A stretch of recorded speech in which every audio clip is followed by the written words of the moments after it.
I'm having the best weekend ever. And I had the best weekend before I even got here by thinking about the best weekend I was ever going to have. And that defies everything we just said.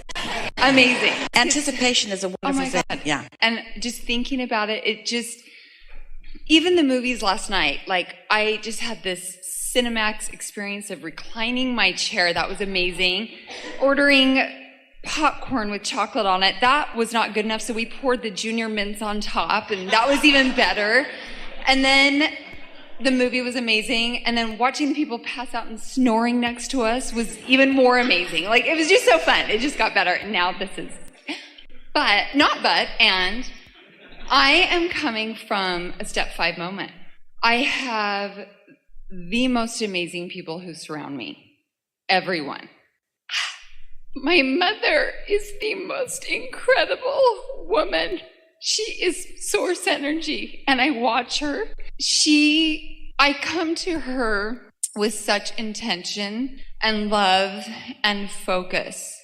And over the past 2 years, she's had physical manifestations of illness that has showed up. And I know that there's not a lot of quantum leaps, but through this illness, I have really been able to see her and view her and focus and serve and have intention and have love and have so much power. And I remember one surgery, she woke up and she said, "Paisley, I'm a better person." And I said, "Mom, we've gone deep." And she was still coming to, she's like, "I've gone so deep. I've gone so deep." So I heard in one of your talks this co-creating with Jerry, and how when Jerry's doctor said, "I've always known this, but now I'm going to use it in my practice," it made me clarify, because usually illness is seen as this negative manifestation, but yet I'm seeing my mom every day reach for higher thoughts, shed, allow. I mean, it's been, to me, the closest to a quantum leap of love I've ever seen through illness. And I cannot choose to see her as negative manifestation that's happened to her. This journey has been this path of opening, love. I don't want her to, but I can now let her transition. She will know my love. We are one. We are one. I have served her. I have loved her. I have absorbed her every day. I have brought my attention to her. And now there's no question between us. 5 years ago, I could have felt guilt if she died.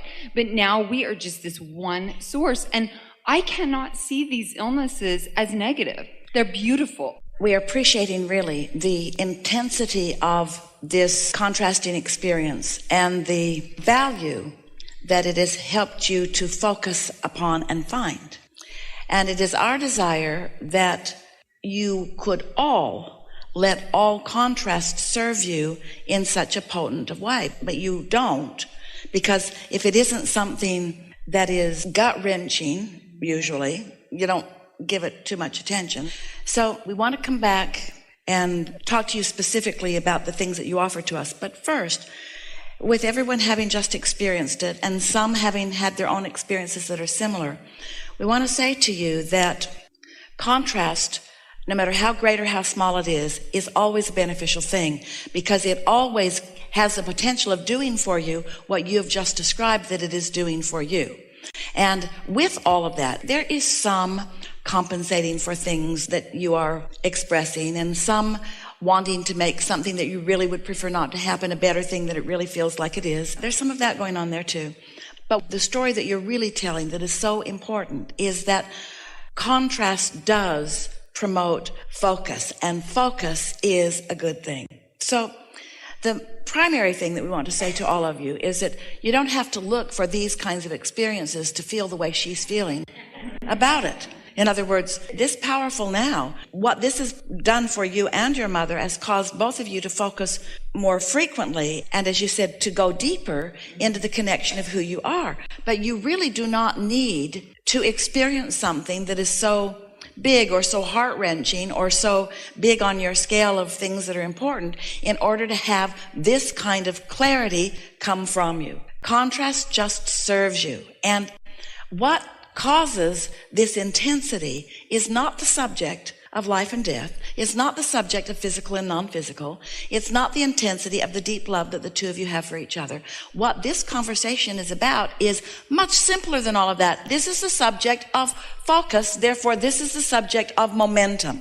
So what you're saying is that we have discovered this passionate momentum that is serving us both well in terms of our connection. And what we are saying to all of you is that you can accomplish that momentum on any subject that you choose to focus upon and not contradict. And the reason that you choose to focus upon it, and we know that you are appreciating it for this reason, if not this reason alone, is because you don't have any other choice. We've been saying to you for a while, we really like it when something happens that your choices are alignment or alignment. We really like it when you get to that. Alignment or alignment. Alignment or alignment. Because the alignment is something that when you feel it, it is such relief. And the not alignment is untenable. The not alignment is unthinkable. The not alignment is you can't take it. And I felt that. I spent weeks with her in the hospital, and I'd be alone at night, and she'd be having this physical test the next day. They were looking for illness. They were looking for whatever. And I would sit there, and I would kind of go into fear. And I appreciate your teaching so much because I knew in that fear that I was disconnecting with what my source felt. And really, when I really went into it, I thought, this is not a physical thing we're looking for. These aren't physical questions. Everyone who comes to me wants to say, what did they say? Why is there this? And I want to say, this is a spiritual question. This is not a physical question. So when I would disconnect in my fear at night, I would literally say, I'm going away from my source. I'm going away from my all-knowing, and I would just stay there and breathe and I could slightly reach for a better thought and then be in the now and slightly reach for a better thought. That path lighting up felt so good to me to know that I could reach for that. And can you feel that? And this is the big question that we want to ask, and the big takeaway for you that we want you to take away from it is that sometimes it's hard to hear. In the situations that are the hardest like that, it's the easiest to do what you know how to do because your choices feel less. It's the day-to-day experiences where the stakes don't feel that high that you don't make those good choices. That's why we want to have this conversation. It's because so many things are happening. There's so much life going on around you. So many people are making choices to which you have to adapt. You are not the creator of anyone else's reality, but you are often one who feels like you have to adapt to the reality that someone else is creating. And we want you to prepare yourself for living happily ever after by caring about how you feel on things that don't feel so big that they demand or command your focus. You see what we're getting at? Because what makes up the majority of your vibration are not these big, seemingly life-changing conversations. It's the day-to-day things when you meet someone that you've never met before and they say something that's off-putting to you and you go away sulking and you carry it with you for a little while. That's a much more emphatic moment where you had choices that you didn't take the time to make the choice that would feel the best to you because it didn't feel that important. Are you getting what we're... And I have to say, I would drive to the hospital and my intention, my focus, I was like absorbing all this love to give to my mom. And then I would go home and I would think my first thought to my husband was, okay, why don't you do the dishes? I've been at the hospital all night. And my greatest takeaway from that was, I'm intentionally gathering for my mom we're this, and I need to intentionally go home. And why wouldn't I make that choice coming to my husband? Because he's not sick, and that was a great lesson. Because the stakes don't feel that high, and therefore I will be sloppy in my thinking or sloppy in my alignment. So if I was going to ask you a direct question, I just feel like every time we think of disease, we feel like, oh, they have negative thoughts, so they have disease. Is there a path of least resistance, of shedding, of becoming who we want to? Like my mom is a beautiful... Yes. Okay, yes. Thank you. But now this is why this conversation is so emphatically important. Yes, anyone can come to some place where they are consciously acknowledging that the now that they are interested in is more delicious from the non-physical point of view than it is from the physical point of view. Yes, but a society that trains itself to need a big event often demands a big event for that transition. Did you hear it? Because this is the same conversation that we just had, where you'll have a thought, you'll focus deliberately when the stakes are high, but you're sloppy, we love you so much, and you're thinking when the stakes aren't high, and it's that not learning how to focus that makes it more necessary for you to have something dramatic that gives you the excuse to make your transition. You don't need an excuse. You could say, this is great, see ya. So that's why we're appreciating so much this conversation, because focus serves you on big subjects and small subjects. And focus allows momentum. Unless you allow yourself to rest in a thought that creates the momentum that gives you substantial connection to source energy, then you're not really living this life in the way that you intended to do. Well, although I'm not wanting all of this to happen. It is definitely a space that has pushed me. But before you go further, not wanting this to happen. So are there not things all day, every day that you have access to, knowing about, that you would prefer don't happen? Mm-hmm. And do you have the opportunity to control those uncontrollable, there's a hint there, events, in order to keep yourself happy? And so what we're saying to you is, why do you not release your resistance? Why does it have to be an inevitable situation before you're willing to give up the struggle? Why not just give up the struggle? Why not just not pick fights and not fight back? Why not just connect to who you are and allow the universe to satisfy for you in the fullest way possible, which is manifestational, the things that you have incrementally identified and put into your vortex. This is a tender subject, and it's a subject that everyone makes far too much of. And the reason that people make so much of it is because they haven't really figured out how to really enjoy the now. Because if you're really enjoying the now, then it's now, now, now, now, now. There will never be a moment in your now that will feel better to you than the moment of your transition into non-physical.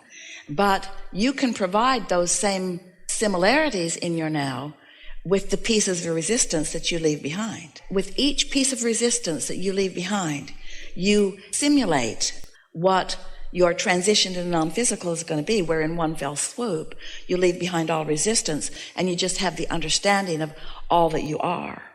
So often, as you watch someone make a transition, your dread about them making their transition ceases because they're ceased. But your own dread about your transition or your own dread about somebody else's just goes on and on and on and on, and you just transfer it to another and to another and to another. And it really is time for you to let all topics that are uncomfortable to you be understood by you from your broader perspective. We want you to feel your power and your empowerment and your eternalness. We want you to know that others don't have to perform in any particular way in order for you to have the connection that you're reaching for. We want you to practice finding that connection in whatever way presents itself to you. And that's what's going on here. What a magnificent opportunity for you to discover things about yourself that maybe you would have put off discovering if it hadn't been for this intense way. But then your conversation and our conversation about it opens up awareness for you more deeply, for Esther more deeply, for all of you more deeply, to just take it easy, to just reach for the thoughts that feel better. Because what are your choices, really? Can you control what's going on in everybody else's life? Can you control the political spectrum? They can't. Can you control what's going on in other countries? Can you control the momentum that individual thoughts have created in your environment? As they relate to you, absolutely. As they relate to anyone else, none of your business. And so when you begin to deliberately find the place that feels good and maintain it, and then watch the universal response to your alignment. It doesn't take very much of that. We're talking about a few days or weeks before you come into the fullness of who you are.